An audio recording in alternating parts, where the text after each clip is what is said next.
नमस्कार, मैं हूं doctor Shadab Khan, MD homeopath. जैसे ही ठंडी शुरू होती है मेरे पास सोरियासिस के पेशेंट्स बढ़ने लगते हैं।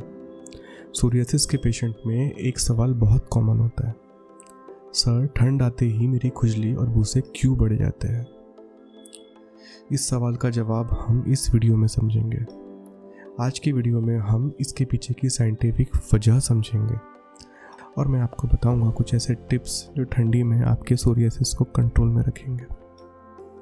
लेकिन सबसे पहले एक हल्का सा रिकैप कि सोरियासिस क्या है, ये हमने लास्ट वीडियो में समझा हुआ है। सोरियासिस कोई साधारण स्किन एलर्जी नहीं है, ये एक ऑटो इम्यून कंडीशन है।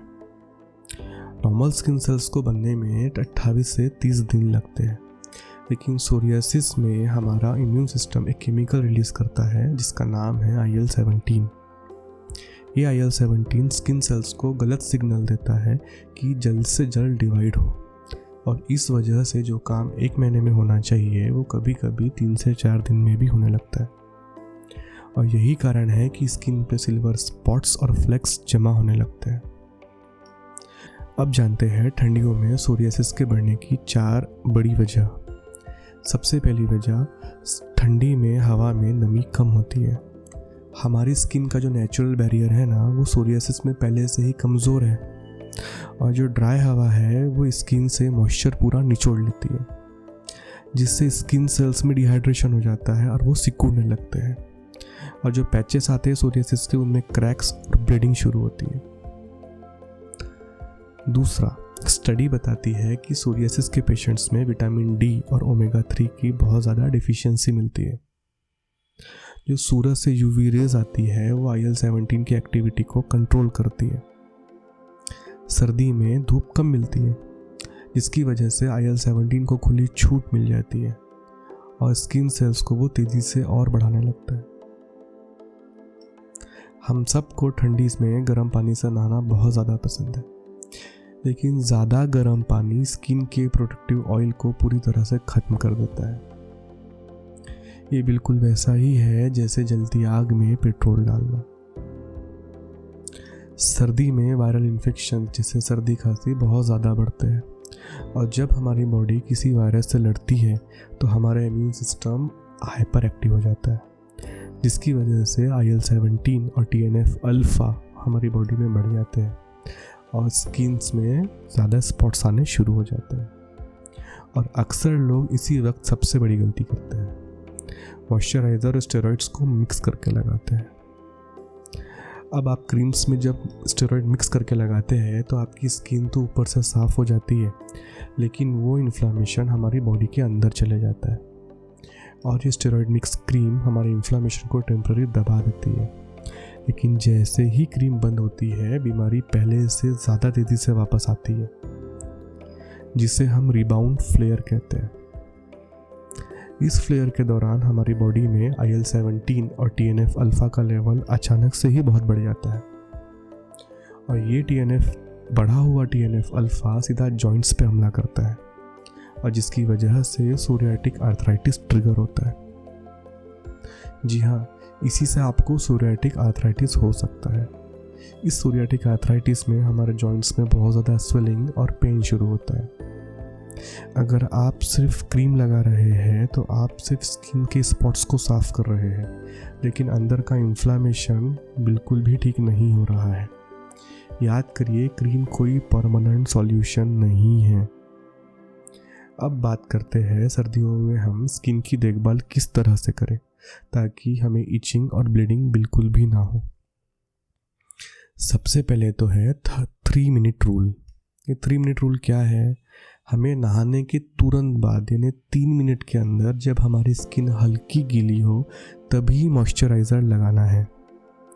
ये मॉइस्चर को स्किन के अंदर ही लॉक कर देता है।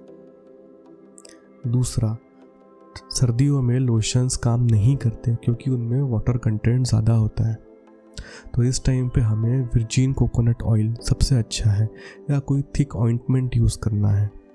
लेकिन देखिए, कोकोनट ऑयल से हमारे दिमाग में सिर्फ ब्लू बॉटल वाला कोकोनट ऑयल दिमाग में आता है, लेकिन हमें वो नहीं चाहिए। हमें कोल्ड प्रेस कोकोनट ऑयल या लकड़ी घानी का कोकोनट ऑयल चाहिए। ये ऑनलाइन इजीली अवेलेबल हो जाता है, लोकल मार्केट में शायद थोड़ा मुश्किल हो, लेकिन इसके भी अच्छा अल्टरनेटिव बहुत ज़्यादा अवेलेबल है। सबसे बेस्ट अल्टरनेटिव है इसका वाइट पेट्रोलियम जेली, जो हमारी वैसलीन की बोतल आती है ना, प्लेन सबसे पुरानी वाली, हमें वो, इसमें ना कोई खुशबू होती है ना कोई प्रिजर्वेटिव होता है, इसलिए इसमें कोई बर्निंग का भी इशू नहीं आता। ये स्किन पर एक फिजिकल लेयर बना देता है जो हमारे मॉइस्चर को 99% तक निकालने से रोकता है। लेकिन इसका असर तभी होता है जब हमारी स्किन हल्की गीली हो। जी हाँ, जब हम नहाने के तुरंत बाद जब स्किन हल्की गीली हो तभी हमें ये लगाना है। दूसरा एक अच्छा ऑप्शन है तिल्ली का तेल, इसे भी हम यूज़ कर सकते हैं, इजीली अवेलेबल है। एक और अच्छा ऑप्शन है लिक्विड पैराफिन, थोड़ा चिक्कट होता है, कोई भी मेडिकल में इजीली अवेलेबल हो जाता है। लिक्विड पैराफिन थोड़ा सा लिए हाथों या पैरों में हमने लगाना है, चेहरे पे कोशिश करें कि ना लगाए लिक्विड पैराफिन, और उसके ऊपर में हमने अपना वैसलीन का पेट्रोलियम जेली, मैं बार बार बता रहा हूँ पेट्रोलियम जेली लगाना है ना। तो ये काफ़ी अच्छा ऑप्शन है। बस हमें ध्यान रखना है कि कोई भी खुशबू वाला तेल या लोशन नहीं लगाना है, इसकी वजह से बर्निंग कभी कभी बढ़ जाती है। एक और, जब हम गर्म पानी आग में सोरियासिस में पेट्रोल का काम करता है, तो हमें नहाने के समय सिर्फ कुनकुने पानी से ही नहाना है।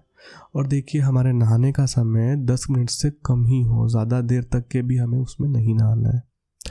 दूसरा क्या करें, हमें हार्श केमिकल वाले साबुन छोड़ देना है, हमें ऐसे साबुन यूज़ करना है जिसका पीएच बैलेंस्ड हो। ये बैलेंस पीएच वाले साबुन को हम सिंडेट्स बार कहते हैं। अब ये सिंडेट्स बार क्या मिलेंगे, कहाँ मिलेंगे? देखिए सबसे इजीली अवेलेबल सिंडेट बार है हमारा डव का साबुन, डव सोप। दूसरा है टेडी बार। देखिए ये टेडी बार छोटे बच्चे जब के लिए हम यूज़ करते हैं, ये सिंडेट बार है, लेकिन हमारी स्किन के लिए, सोरियासिस में जिनको है उनके लिए बहुत अच्छा है। तीसरा एक है काफ़ी अच्छा अल्टरनेटिव है, वो है सेटाफिल का क्लींजिंग बार। हाँ थोड़ा कॉस्टली पड़ता है, तो हम डव या इसकी तरफ भी जा सकते हैं, टेडी बार की तरफ, काम वही है। इसके अलावा एक बहुत ही सिंपल और इफ़ेक्टिव थेरेपी है, उसे हम वेट रैप थेरेपी कहते हैं। ये बहुत अच्छा असर करती है आपकी स्पॉट्स पे। अगर ठंडी के टाइम आपके स्पॉट्स बहुत ज़्यादा हार्ड, पेनफुल या उनमें बर्निंग बहुत ज़्यादा हो रही है, इचिंग हो रही है, तो ये टेक्निक हमारी स्किन के हाइड्रेशन को लगभग 10 गुना तक के बढ़ा देती है, और इससे हमारी इचिंग तुरंत कम होने में मदद मिलती है। इसके बारे में डिटेल में मैं मेरे नेक्स्ट वीडियो में समझाऊंगा। अगर यहाँ पे मैं इसे बोलने लगा तो ये वीडियो काफ़ी लंबा हो जाएगा। एंड में हमें डाइट में चेंजेस जो मैंने आपको बताया ही हुआ है, जैसे हल्दी सुबह खाली पेट में गर्म पानी में एक आधा चम्मच हल्दी, उसमें एक चुटकी काली मिर्च, और उसके साथ में थोड़ा सा आपने घी डाला तो ज़्यादा अच्छा रहेगा। दूसरा अलसी के सीड्स या फिश ऑयल हो गया या फिश हो गया, है ना, जो ओमेगा 3 के कंटेंट है, और ये हमारी स्किन में नॉर्मल फायर एक्सटिंग्विशर का काम करते हैं। और अल्कोहल और मटन बिल्कुल भी अवॉइड करना है, बिल्कुल लेना नहीं है।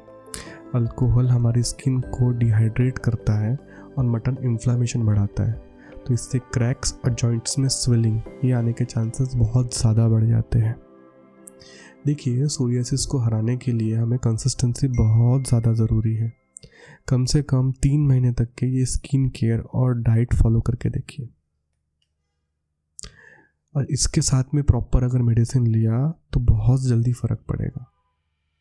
अगर आपको ये इन्फॉर्मेशन साइंटिफिक और हेल्पफुल लगी है तो लाइक और सब्सक्राइब करिए, और उससे भी ज़्यादा जिन्हें इस चीज़ की ज़रूरत है ये टिप्स की, उनके पास भेजिए, क्योंकि किसी एक या 2 टिप से भी उनकी अगर तकलीफ़ कम होती है तो ये वीडियो बनाने का मेरा एम क्लियर हो जाएगा।